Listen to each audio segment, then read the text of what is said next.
Big day, big week. Lots of big things happening. Yeah. Can you talk me through the emotion in the squad and also, for yourself in terms of the team announcements? I know I see a lot of elation for a lot of the players involved. Some disappointment too, but I don't want to get well down on the negatives or anything like that. What's the mood in the squad? Yeah, I think it definitely has some of those sort of mixed emotions, but that was always going to be the way. For us, it doesn't matter if you've played 1 minute or 1,000. You know what I mean? You're a part of this team. You're a part of the squads. It is almost this sort of elite club, and we're just very, very tight. And so for us to see anyone who's hasn't been picked, it's just devastating because everyone has played their part. And for us, we've got to, we have got to accept it and take it and still be proud of everything that we've all still done. And individually we know that this has been that kind of lifelong ambition. And so I think it's taken these little bits to process it, but we've got to look forward. This is sometimes how it is at the top level, and we've got to take that on. But again, I think just everyone has really stuck together, and we always will. Is that really lifelong ambition? Is this a childhood dream for you?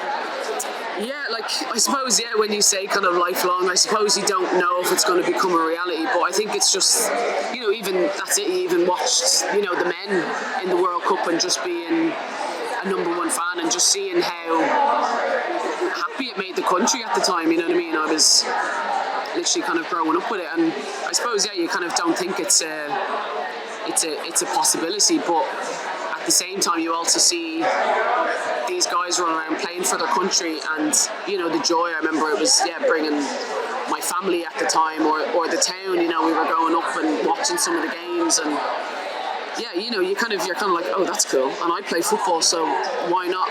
Who knows? I probably didn't even know really what a World Cup was at that stage, but you were kind of like, that's cool, and I want to do that.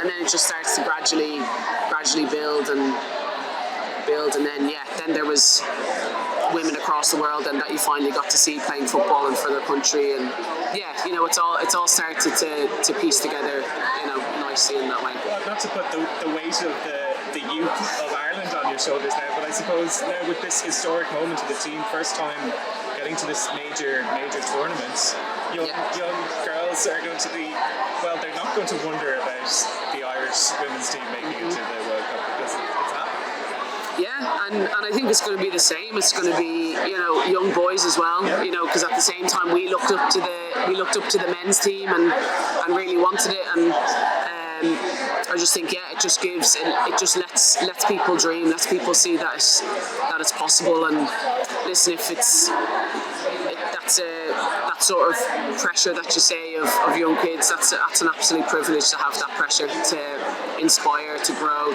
the game, to get people wanting to play more football or in some way be involved in it, because it is, it's the love of my life.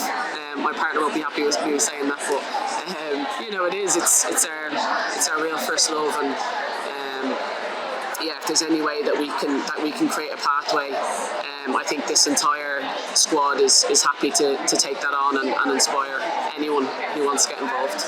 Great. Well, look, let's get into the nitty-gritty of it. That opening game against Australia. You yourself, obviously, with 100 caps, are bringing so much experience to that game. What are you anticipating, and how are you bringing that experience to the game yourself and to the players around you? Yeah, I just think we've got to take on any inch of experience that we have. Obviously, Scotland being such a high pressure game, I think it's a great example of just how we were feeling, and actually quite relaxed going into that game, and knowing that we had every chance, that we had the talent to do it. It's going to be something completely different, but I've kind of said we've really learned how to be a really open and honest group together.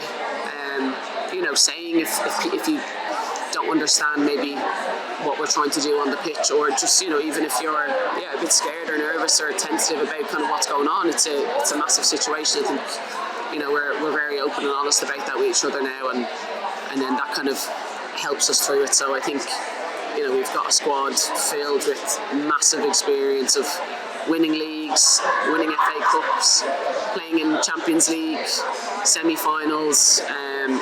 You know, all of these things we've got to take that on board, and help each other out along the way. Each game has a close, I know, but what are your ambitions or what are your hopes for this tournament that you can, you know, return to Ireland and be happy with the performance?